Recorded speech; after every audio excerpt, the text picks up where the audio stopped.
Hello friends, welcome to my channel. আজকের পর্বে আমি 4টে অসাধারণ টেস্টি ঝিঙে রেসিপি নিয়ে হাজির হয়েছি।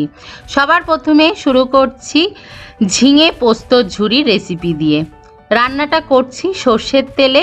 এখানে 2 টেবিল স্পুন সর্ষের তেল গরম করে হাফ টিস্পুন সাদা জিরে, একটা তেজপাতাকে 2 টুকরো করে দিয়ে দিলাম তেলের মধ্যে। এবার দিয়ে দিচ্ছি 500 গ্রাম কচি ঝিঙে কুচি, দিয়ে এটাকে হাই ফ্লেমে আমি ভাজা ভাজা করে নেব। আর প্রথমে নুন অ্যাড করব না, প্রথমে নুন অ্যাড করলে প্রচুর জল বেরোবে, এটা ভাজা যাবে না। হাই ফ্লেমে ঝিঙেটাকে ভালো করে ভাজা ভাজা করে নেওয়ার পরে এর মধ্যে স্বাদ অনুযায়ী নুন দিয়ে দিয়েছি, অল্প একটু হলুদ গুঁড়ো দিয়ে দিলাম, আর স্বাদ অনুযায়ী ঝাল লঙ্কার গুঁড়ো দিয়ে দিয়েছি। এবার মিডিয়াম ফ্লেমে ভালো করে মশলাটাকে এর মধ্যে কষে নিয়েছি। আর অল্প একটু জল বেরিয়েছিল নুন দেওয়ার কারণে, তাই রান্নাটা তাতেই সেদ্ধ হয়ে যাবে, জল দেওয়ার দরকার নেই। এখানে আমি অনেকটা পোস্ত বাটা অ্যাড করেছি, 50 গ্রাম পোস্ত বাটা দিয়ে এখানে লো ফ্লেমে আমি ঢেকে রেখেছিলাম প্রায় 5-7 মিনিটের জন্য, বা যতক্ষণ ঢেকে রাখবেন ঝিঙেটা সেদ্ধ না হচ্ছে। ঝিঙেটা এখন সেদ্ধ হয়ে গেছে। ফ্লেমটাকে আমি হাই করে দিয়ে ভালো করে নাড়াচাড়া করে এটাকে নামিয়ে নিয়েছি।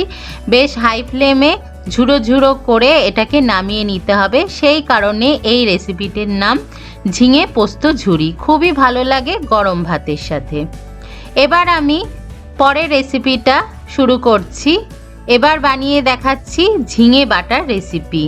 কচি ঝিঙে নিয়েছি 500 গ্রাম, আর 2টো কাঁচা লঙ্কা নিয়েছি আমার নিজস্ব স্বাদ অনুযায়ী।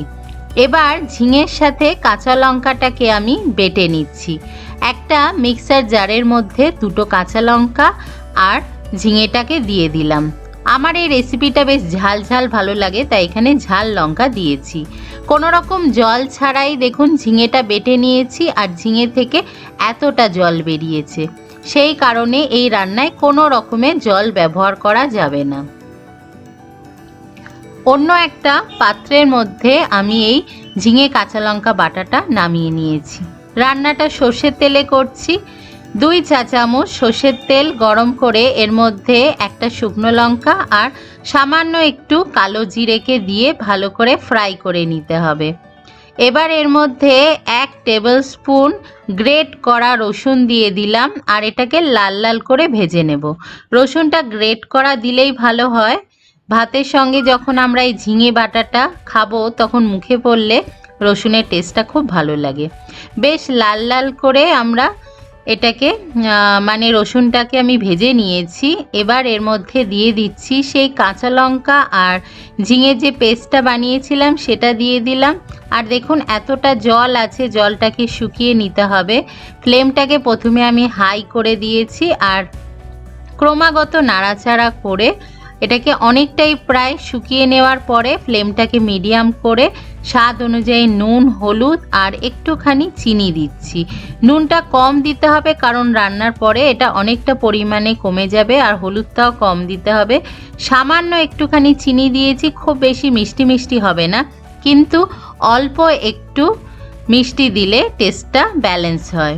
আর 1 চা চামচ সর্ষের তেল দিয়ে ভালো করে নাড়াচাড়া করে এটাকে নামিয়ে নিতে হবে। দেখুন আমাদের ঝিঙে বাটা একেবারে রেডি। এটাকে আমি গরম গরম ভাতের সাথে সার্ভ করেছি। যারা ঝিঙে পছন্দ করেন না, এইভাবে খেয়ে দেখবেন, ভালো লাগবে। এবার শুরু করছি পরের রেসিপি, ঝিঙে আলু পোস্ত রেসিপি। ঝিঙে আলু পোস্ত সবার বাড়িতেই হয়ে থাকে, তবে আমি একটু অন্যভাবে বানাই, সেটা আপনারা দেখুন আপনাদের পছন্দ হয় কিনা। হাফ কাপ সর্ষের তেল গরম করে অল্প একটু কালো জিরে আর একটা শুকনো লঙ্কা ফোড়ন দেওয়ার পরে এর মধ্যে 2টো বড় সাইজের আলু আর 250 গ্রাম ঝিঙে আমি একসাথে দেখুন রেখেছিলাম কুচি করা, এটাকে দিয়ে আমি প্রথমে মিডিয়াম ফ্লেমে ঢাকা চাপা দিয়ে রেখে দিচ্ছি, যাতে ঝিঙে থেকে সমস্ত জলটা বেরিয়ে আসে। দেখুন ঝিঙে থেকে এতটা জল বেরিয়ে এসছে। 2টো কাঁচা লঙ্কা টুকরো করে দিয়ে দিলাম, আর এর মধ্যে দিয়ে দিলাম স্বাদ অনুযায়ী নুন দিয়ে দিলাম, অল্প একটু হলুদ গুঁড়ো দিয়ে দিলাম। অনেকে পোস্ততে হলুদ পছন্দ করেন না, তবে আমার ভালো লাগে, তাই আমি এইভাবেই বানাই। আবারও ঢাকা চাপা দিয়ে রেখে দিচ্ছি 5 মিনিটের জন্য। দেখুন জলটা অনেকটাই শুকিয়ে গেছে আর ঝিঙে আলুটা একেবারে সেদ্ধ হয়ে গেছে। এবার এর মধ্যে আমি 30 গ্রাম পোস্ত বাটা দিয়ে দিলাম আর দিয়ে দিচ্ছি 1 টেবিল স্পুন সর্ষের তেল। পোস্ত বাটাটা আমি লাস্টে অ্যাড করলাম, কারণ পরে দিলে ঝিঙের থেকে মানে যে জলটা বেরোয় আর পোস্ত বাটার যে নিজস্ব টেস্ট থাকে সেটা পরে দিলেই কিন্তু পাওয়া যায়, তাই আমি আগে পোস্ত বাটাটা অ্যাড করিনি। আমার স্টাইলে ঝিঙে আলু পোস্ত রেসিপিটা ট্রাই করুন গরম ভাতের সাথে, কেমন হয়েছে জানাতে ভুলবেন না। এবার পরের রেসিপিটা আমি বানিয়ে দেখাচ্ছি, নারকেল ঝিঙে। ঝিঙে তো অনেকভাবে খেয়েছেন, কিন্তু নিরামিষ দিনে যদি নারকেল ঝিঙে রেসিপি থাকে তাহলে লুচি, পরোটা, রুটি, ভাত সব কিছুর সাথেই কিন্তু খুব ভালো লাগবে। এখানে আমি হাফ কাপ সর্ষে তেল গরম করে 2টো তেজপাতা, 1টা শুকনো লঙ্কা আর একটু সাদা জিরে ফোড়নে দিয়ে দিয়েছি। ফোড়নটা ভাজা হয়ে গেছে, এর মধ্যে আমি 500 গ্রাম ঝিঙে কুচি দিয়ে দিলাম, লম্বা লম্বা করে কেটে নিয়েছি। হাই ফ্লেমে ভাজা করে নিয়েছি, তাই আগে নুনটা অ্যাড করিনি যাতে না জল বেরোয়। এবার এর মধ্যে স্বাদ অনুযায়ী নুন, সামান্য একটুখানি চিনি, হলুদ গুঁড়ো, জিরে গুঁড়ো আর ধনে গুঁড়ো আমি হাফ টিস্পুন করে দিয়ে দিলাম। নুনটা কম দিতে হবে, কারণ রান্নার পরে ঝিঙেটা একেবারে কমে যাবে। মিডিয়াম ফ্লেমে মশলার সাথে ঝিঙেটাকে ভালো করে আমি কষিয়ে নিয়েছি, অল্প একটু জলও বেরিয়েছে। 2টো কাঁচা লঙ্কা চিড়ে নিয়ে দিয়ে দিলাম আর 2 টেবিল স্পুন নারকেল কোড়া এখানে আমি দিয়ে দিচ্ছি।